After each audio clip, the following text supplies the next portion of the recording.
ఈ మధ్య మీకు అందరికీ తెలుసు ఎంపీపీ ఎలక్షన్లు జరిగినాయి.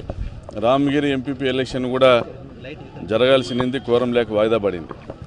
మరి రామగిరి ఎంపీపీ ఎలక్షన్ అనౌన్స్ అయినప్పటి నుంచి కూడా రామగిరి మండలంలో ఒక ఎమర్జెన్సీ వాతావరణాన్ని పోలీస్ డిపార్ట్మెంట్ వాళ్ళు క్రియేట్ చేసి వైసీపీ వాళ్ళు ఎవరు కూడా మండల ఎంపీపీ ఎన్నికల కార్యక్రమంలో పాల్గొనకూడదనేసి, తోపుదుర్తి ప్రకాష్ రెడ్డి రామగిరి మండలంలోకి రాకూడదనేసి ఒక యుద్ధ వాతావరణాన్ని సృష్టించి ఈ వాతావరణంలో మా ఓటు హక్కును మేము వినియోగించుకోలేమనేసి ఆ ఎంపీటీసీలు హైకోర్టును ఆశ్రయించి ప్రొటెక్షన్ పొందడం జరిగింది. హైకోర్టు ప్రొటెక్షన్ ఇచ్చింది కదా, ఎస్పీ గారు జెన్యూన్గానే కనపడతా ఉన్నారు, మరి ఎస్పీ గారిని నమ్మి మనం అప్పచెప్దాము అనేసి ఎంపీటీసీలందరినీ కూడా బాగేపల్లి చెక్పోస్ట్ దగ్గర పోలీస్ డిపార్ట్మెంట్కి అప్పచెప్పాం. దాని తర్వాత జరిగిన పరిణామాలన్నీ మీకు తెలుసు. మరి ఏ విధంగా ప్రజాస్వామ్యం అపహాస్యం పాలైందో పోలీస్ డిపార్ట్మెంటు అధికారం పక్షాన, అధికార పార్టీ పక్షాన, పరిటాల సునీత పక్షాన నిలబడిందో, ఏ విధంగా ఇది ఒక ప్రశ్నంగా మారిందో అందరికీ తెలుసు. మరి ఈ సందర్భంగా ఎంపీటీసీలతో పాటు క్యాంపుకు పోయినటువంటి జయచంద్రారెడ్డి, పాపిరెడ్డిపల్లి నాయకుడు జయచంద్రారెడ్డి ఇంటి మీద పలుమార్లు దాడి జరిగితే పోలీసులు వెళ్ళారు, మా కంప్లైంట్ మీద నామమాత్రపు చర్యలు తీసుకున్నారు. మరి ఆ రోజే గట్టి కట్టడి చర్యలు తీసుకొని ఉంటే ఎవరైతే దాడులు చేశారో ఈరోజు హత్య కేసుల నిందితులు, ఆ రోజు జయచంద్రారెడ్డి ఇంటి మీద రాళ్లతో దాడులు చేసిన రోజు వాళ్ళని కన్ఫైన్ చేసింటే, అరెస్ట్ చేసింటే, చర్యలు తీసుకుంటే ఈ హత్య జరిగేది కాదు. 2 రోజుల పాటు వరుసగా దాడులు జరిగాయి. 3వ రోజు ఈరోజు జయచంద్రారెడ్డికి అండగా నిలబడినందుకు కురుబ మజ్జిగ లింగమయ్యని హత్య చేయడం మనం చూస్తున్నాం.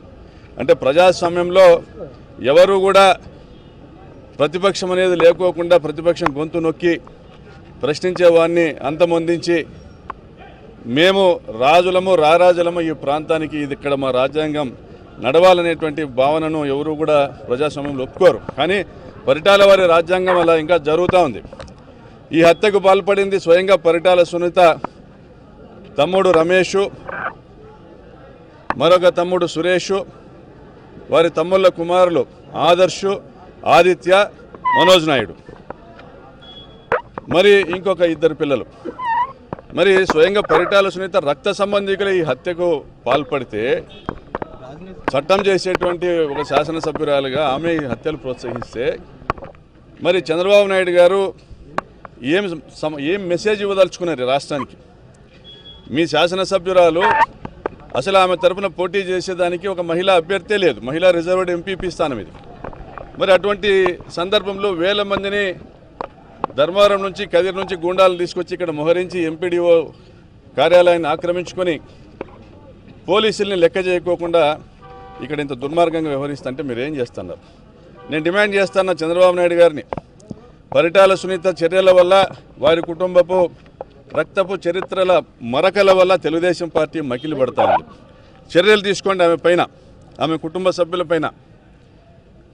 ఆమె చెప్తోంది ఏ కలువులో దూరుకున్నా లాక్కొస్తామని. నువ్వు ఎలకలు పట్టేదానికి కాదమ్మా నీకు ఓట్లేసింది, ప్రజలకు మేలు చేయాలి, అభివృద్ధి చేయాలనేసి.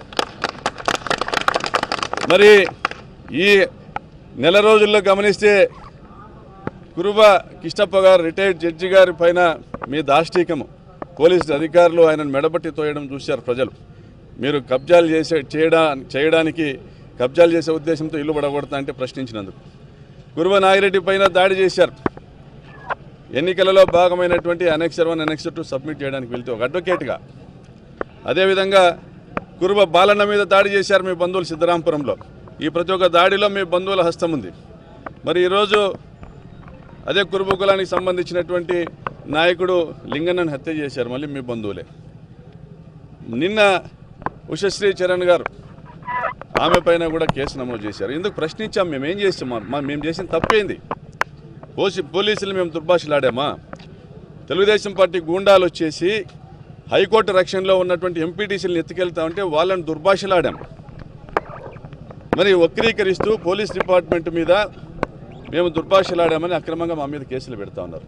మీరు న్యాయం చేస్తారని నమ్మి పోలీస్ డిపార్ట్మెంట్ నమ్మి ఎస్పీ గారికి మెసేజ్ పెట్టానమ్మా మేము పూర్తిగా మిమ్మల్ని నమ్ముతాను, మీ మీద ఆధారపడి వస్తానమ్మనేసి. మరి ఆ నమ్మకంతో వచ్చినందుకు ఏం చేసింది పోలీస్ డిపార్ట్మెంట్? ఆ నమ్మకం నిలబెట్టుకుందా?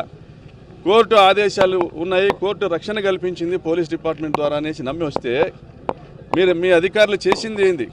మీ అధికారులు ఆ జీపుల్లో ఏ జీపుల్లో అయితే మా ఎంపీటీసీలని పంపమని మీరు అడిగారో అదే జీపుల్లో పోలీస్ జీపుల్లోనే పంపితే మీ అధికారులు ఆ జీపుల్లోకి ఎక్కి పరిటాల సునీతతో వీడియో కాల్స్ మాట్లాడించి బెదిరింపజేసింది వాస్తవం కాదా?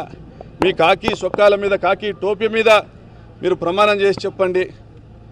మీ టోపీకున్న 3 సింహాల మీద ప్రమాణం చేసి చెప్పండి. ఇది న్యాయమని అడుగుతా ఉన్నా. ఇది ప్రశ్నించినందుకు మా మీద కేసులు, మరి మా వైపు నిలబడినందుకు ఈరోజు లింగమయ్యను హత్య చేశారు. ఎన్ని హత్యలు చేస్తారు ఇంకా? మీ భర్త వల్ల ఈ జిల్లాకు చెడ్డ పేరు వచ్చింది, ఈ జిల్లాకు ఫ్యాక్షన్ జిల్లా అనేసి. మారండి, ఇప్పుడైనా మారండి. ఇంకా ఎన్ని సమిధలు కావాలి, ఎన్ని సమిధలు కావాలని ప్రశ్నిస్తున్న చంద్రబాబు నాయుడు గారు. ఇదేనా తెలుగుదేశం పార్టీ ఎజెండా? పవన్ కళ్యాణ్ గారు ఎందుకైనా మీకు ఓట్లు వేశారు? నేను ఒకటే చెప్తా ఉన్నా, ప్రేమతో దగ్గర తీసుకోండి, ప్రజలకు మీరు ఇచ్చిన హామీలు నెరవేర్చుకోండి, అభివృద్ధి చేయండి, ఈ కాలువ లైనింగ్ ఆపండి, రైతులకు అన్యాయం చేయొద్దండి, మంచి పేరు తెచ్చుకోండి, మళ్ళీ ఓట్లు అడగండి, సంతోషిస్తాం. కానీ దయచేసి దుర్మార్గాలు ఆపండి. ఆపని పక్షంలో తప్పనిసరిగా చరిత్ర రిపీట్ అవుతుందని కూడా మీకు హెచ్చరిస్తూ సెలవు తీసుకుంటాను. రిపీట్ అవుతుందని మీరు అనుకోవచ్చా? చరిత్ర రిపీట్ అవుతుందని హెచ్చరిస్తా ఉన్నాను. మీరు ఏమన్నా అన్వయించుకోవచ్చు.